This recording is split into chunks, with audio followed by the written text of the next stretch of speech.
We just hit 30,000 subs. 30? Roll the damn clip. Hundreds of birds swarm a house. Then they do something amazing. They fly right into the chimney.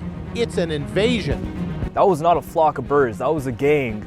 A gang. I know the difference, I did my research. I recognized like 4 or 5 of those scoping my place out like a week ago. I knew something was up, and today around 5 o'clock, I had a couple drinks, and that's when they struck. They knew I had a couple drinks. I wasn't drunk, but I wasn't sober either, and that's when they chose to attack. I seen like 4 or 5 of them coming through, da-da-da, 6, 7, 8, da-da-da. Once they got to around like 30, that's when I was like, this. Went to grab my phone to call my boys for backup. They took my phone. They took my phone from me. And so right there, I was like, man, I gotta evacuate. I gotta get out of here.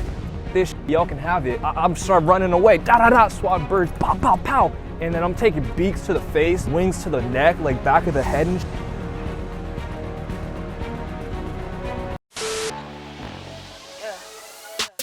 I wake up, flex, thumb down now, check, no drip this, wet. Tell 'em run it up, no sleep, no rest, might crash, might wreck, but first I stretch, tell 'em run it up.